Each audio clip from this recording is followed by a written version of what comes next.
Hoje, nessa segunda-feira, é comemorado o Dia Nacional da Ética. Para conversarmos sobre esse assunto tão importante, convidamos o advogado e servidor público Rafael Bessa Siqueira. Bom dia, doutor Rafael. Seja bem-vindo à Manhã da Piedade. Bom dia, Moninha. Bom dia a todos os espectadores. É um prazer estar aqui com vocês nessa manhã. Para nós também, doutor Rafael. Para a gente poder falar de ética, né, tem pessoas que não sabem o que é ética e como a ética influencia na nossa rotina e no nosso ambiente de trabalho. Bom, vamos lá. Para entender um pouco sobre a ética, a gente tem que entender um pouco sobre a transcendência, né? Sobre o que é transcendental. A ética, na filosofia, é o estudo dos princípios que vão gerir todos os comportamentos humanos, né?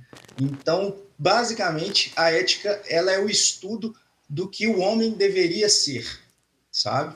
Então, vamos sim dizer, a busca do bem, a busca por fazer o justo, por fazer o correto, isso tudo é estudado pela ética.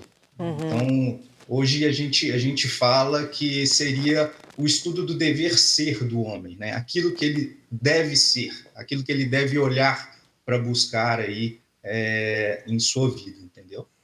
E como que Agora, essa ética, né? Como que ela influencia no meu trabalho, no meu dia a dia? olha, a ética, como eu disse, a gente buscar fazer o justo, fazer o certo durante toda a nossa rotina de trabalho, durante a nossa relação interpessoal, a gente precisa fazer o bem para as pessoas, a gente precisa fazer o correto, não é verdade? Se a gente recebe um troco errado na hora do pagamento, né, no caixa, lá no supermercado, a gente, pelos princípios éticos, a gente deve entregar o troco a mais para a pessoa que nos passou o dinheiro errado.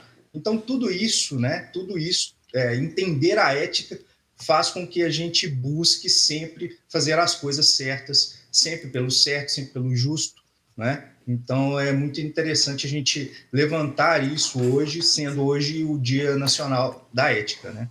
Pois é, doutor. Eu acho interessante a gente precisar de ter um dia da ética, né? Porque a ética é a gente ser honesto, obedecer, falar a verdade, não trair o outro, ter virtudes, seguir bons hábitos. E por que, então, a necessidade de se criar o Dia da Ética? Bom, eu entendo que existe uma necessidade de levar, né, as pessoas um pouco mais sobre viver de forma ética o tempo todo. Eu vejo que a nossa sociedade ela tem ido para um caminho de sempre buscar o melhor para si, né? Uma satisfação momentânea, um prazer momentâneo, ou então tirar vantagem de alguma coisa. E esse Dia Nacional da Ética, ele nos proporciona fazer uma reflexão acerca da necessidade de olhar para aquilo que é transcendental, para aquilo que é realmente importante, né? Que é fazer o bem, ser honesto, todas essas características que você bem pontuou aí. A gente percebe que os princípios bíblicos e os mandamentos estão cheios de ética, né, professor? O mais interessante é isso. Os 10 mandamentos são, vamos dizer assim, o creme de la creme daquilo que é ético, daquilo que é a ética. Não matar, não roubar, não dar falso testemunho. Tudo isso foi entregue por Deus, né, ao povo dele, a nós, justamente para mostrar aquilo que é o transcendental, o que ele quer de nós, né? Então é muito importante a gente pontuar isso também. Os 10 mandamentos, eles são, sem dúvida nenhuma, o carro-chefe do que seria a ética. Doutor, o que é compliance?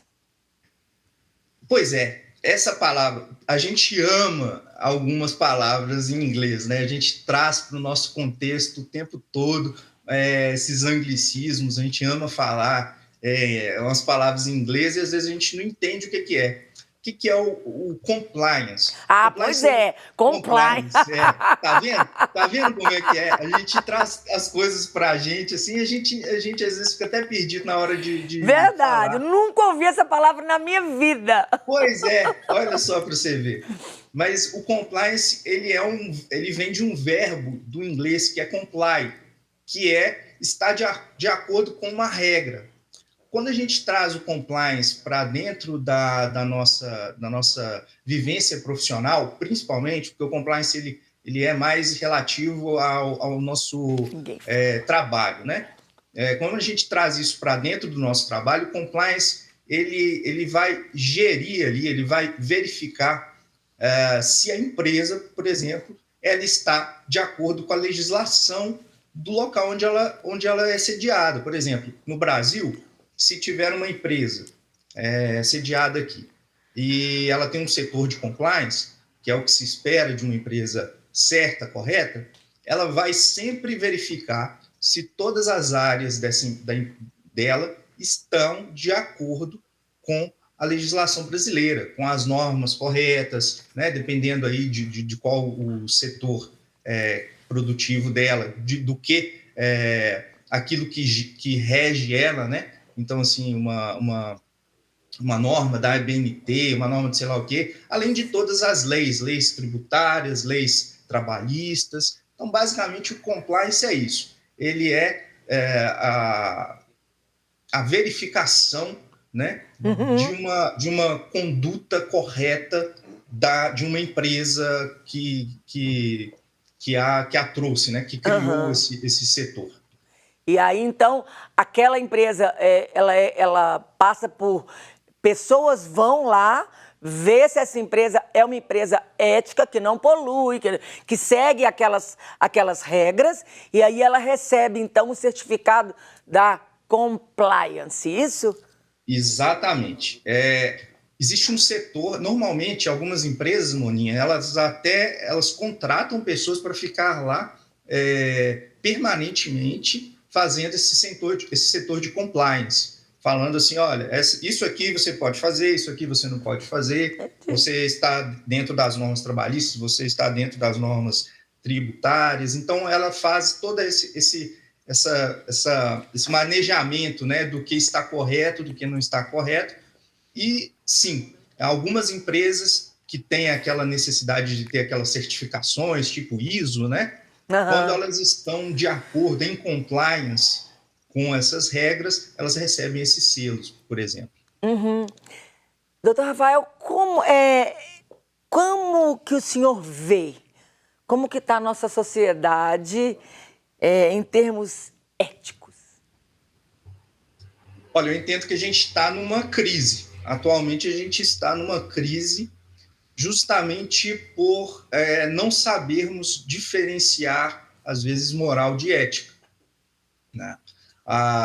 O que eu gosto muito de dizer é o seguinte: a principal diferença de moral e ética é que moral, ela prescreve como se deve agir para realizar o dever ser da ética.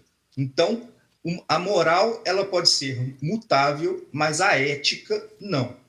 Então, essa é a principal diferença. Só que as pessoas têm confundido o que é moral e o que é ética e acabam achando que a ética, que é o fazer o bem, fazer as coisas certas, falar a verdade, não trair ninguém, são mutáveis também. E aí começa-se a crise na sociedade. Por quê? Porque elas acham que tudo é relativo. E quando tudo é relativo, a gente acaba perdendo, né, quais que são os nossos princípios basilares. E aí, infelizmente, a gente vai para um caminho que não é muito bacana de se ir. Então, infelizmente, a gente está numa crise e aí é preciso trazer aí à tona a diferenciação e a necessidade de entender que existe algo imanente, algo transcendental que a gente deve buscar, que é fazer o bem. Códigos de ética são ferramentas. Que ferramenta é essa? Bom, códigos de ética, eu gosto até de chamar de códigos de boas práticas, para ficar mais fácil para as pessoas entenderem, né? Principalmente no ambiente corporativo.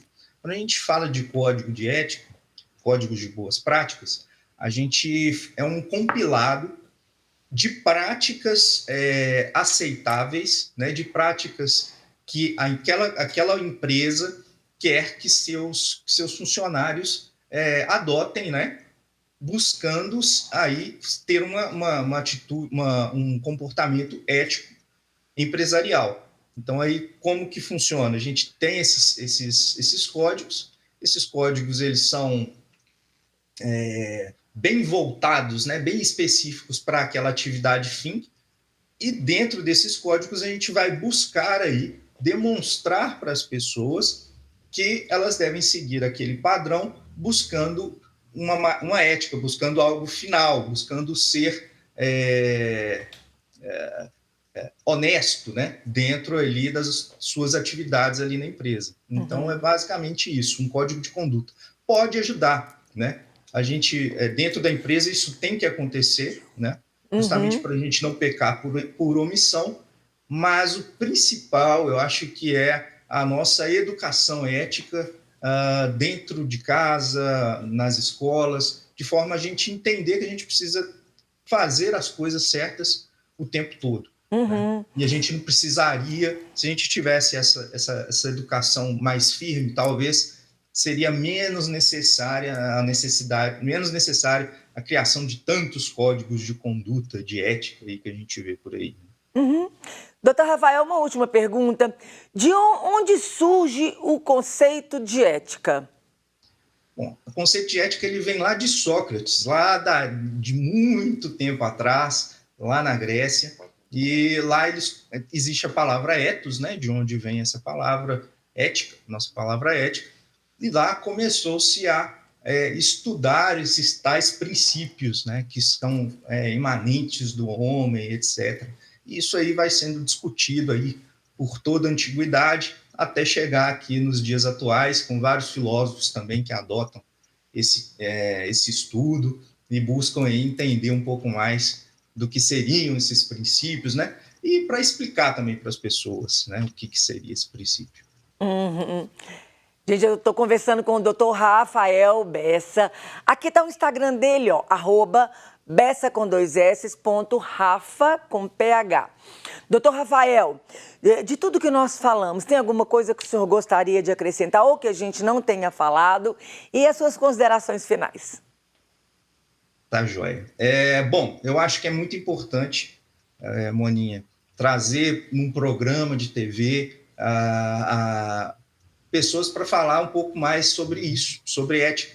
Como a gente conversou um pouquinho mais no início do nosso bate-papo aqui, existe sim uma crise, né, uma crise ética na sociedade que precisa ser tratada. E quanto mais a gente divulga isso, quanto mais a gente fala a respeito disso, mais as pessoas vão tomando conhecimento sobre essa situação, né? Então é importante, e eu agradeço muito aí a abertura que vocês deram, gostei muito de conversar com vocês, espero que vocês tenham gostado. Meu Instagram você já divulgou aí, né? Agradeço imensamente e fico à disposição aí para bater mais papos com vocês aí. Maravilhoso, olha, foi maravilhoso, eu amei, seja sempre bem-vindo, as portas da TV estão abertas, Manhã da Piedade também, viu, doutor Rafael, foi muito boa a nossa conversa, nosso tempo é curto, né? Sim, Entendo. E Deus abençoe muito o seu trabalho, viu? Amém, vocês também, um Tchau. abraço. Tchau.